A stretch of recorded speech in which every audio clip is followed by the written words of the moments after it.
Nedumpara Sir, Justice Chandrachud has completed 1 year as Chief Justice. So what are your views on him? Rajeshri, thank you for your question. Normally, for a practicing lawyer, to comment on the performance of the Chief Justice, His Lordship Justice Chandrachud has now completed 1 year as Chief Justice of India, is quite embarrassing. Nobody would venture except to say something which is in the flattering, because it is for the lawyer has to appear before the very same judge.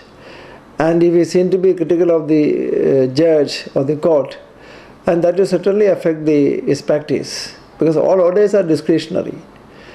And at least that's a common perception. Even but the litigants also, the litigants always look for the lawyer who has the greatest of equations. So particularly when it comes to the Supreme Court, the parties look for the equation. And I cannot say it is untrue. Judges are humans, and the equations matters. Likes and dislikes matters. Now,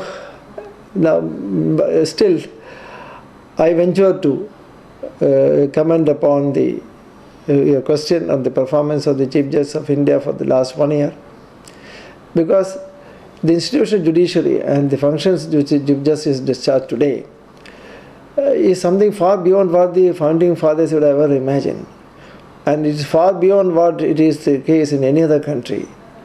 The Supreme Court of India is practically the third chamber of the Parliament.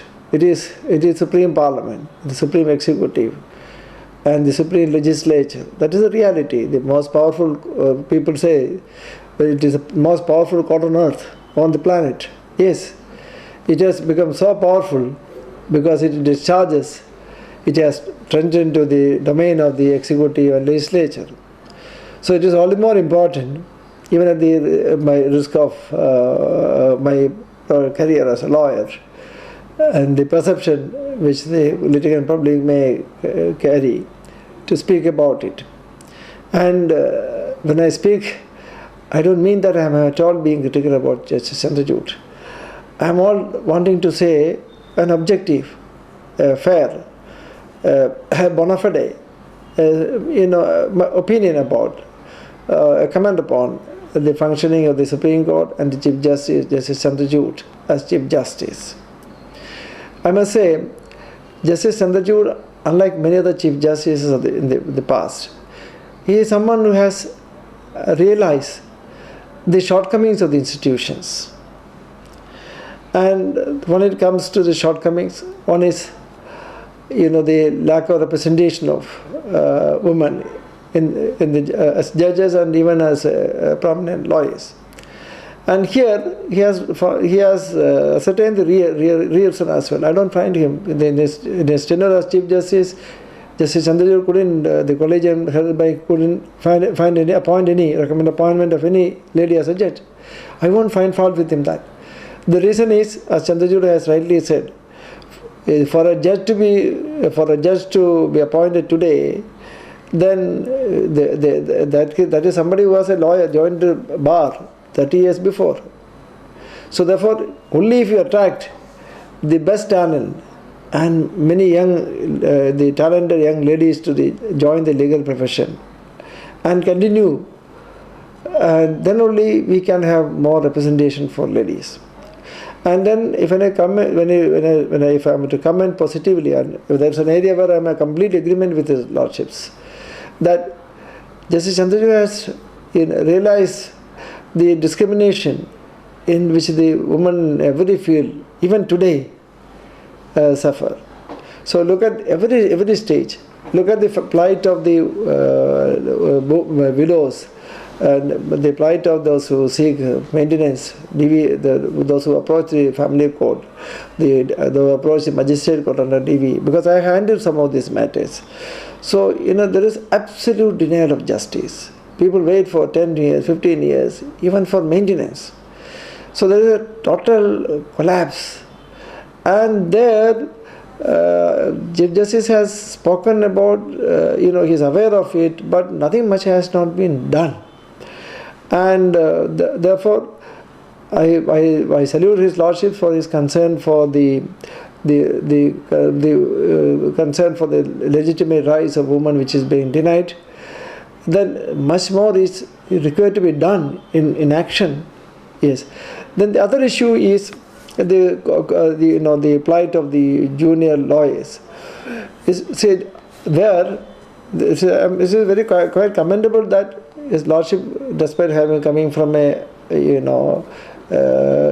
from a rich background, he was a son of a former Chief Justice, and born and brought up in Bombay. Still, His Lordship is certainly able to visualize the difficulties of first generation lawyers. See, I can tell.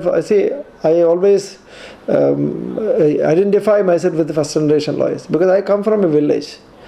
I studied all in Malayalam medium school. I started writing ABCD in Standard 5. And when I joined the bar, then only I realized that there is only two classes. Those who are proficient in English and the other. And therefore the first generation lawyers and those who come from the villages, the language itself is a great handicap. And many of the speeches and interviews, I have found that Justice Chandrachud has taken a great note of this. Then, how to promote the first generation lawyers who don't have a good command over English, and there, Justice Chandrachud couldn't do much about it. Anyway, the fact that Justice Chandrachud has been gracious enough to acknowledge this problem, the language deficiency, everything is a disadvantage for somebody, a villager like me, who come from a village, who study in a vernacular medium. The legal profession is an absolutely Herculean task. Everything is set against him. And now, I hope in another year's time, Justice Chandrachud will certainly do something. But things are not easy. Now, in a sense, then another area, see, the institution of judiciary, where I will be a little critical of Justice Chandrachud, with all respect to him. Because I came to Bombay after being 25 years in the bar, in around 2005 and all. 2000. Then, one of the early initial cases I fought for, in 2010, I took a couple of women, woman who had just delivered a baby, 2 weeks, 3 weeks, carrying the small babies. I took them to the Chief Justice, Justice Mathews Shah's residence. I was not allowed to enter there. Police detained us. And that was because on the orders of the court, a bench consisting of Justice Chandrachud and Justice Bandari, who is currently at the International Court of Justice, ordered the demolition of the shanties of the thousands and thousands of poor, the slumdwellers, in a proceedings. If my memory is right, repetition number 2404 of 2004, 2400 of 2004. Without any one of them, not a single slumdweller on the party array, without hearing any one of them, without notice to them, entirely behind by back. 5 senior lawyers appeared representing the state government, municipal corporation, but nobody ever thought. What they are asking and what the court ordering is the demolition of the shanties of thousands of slum dwellers in Kalwa.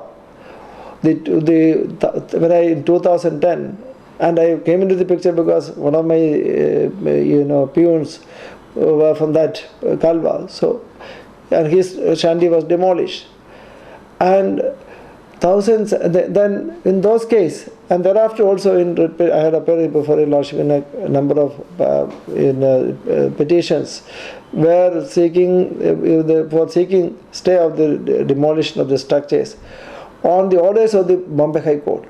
The Bombay High Court, in the so-called PELs instituted by whom? Bombay Environment Action Group, Jan Hind Manch. Jan Hind Manch is, they are, I will deal with them later. They are on a proxy war for builders and all.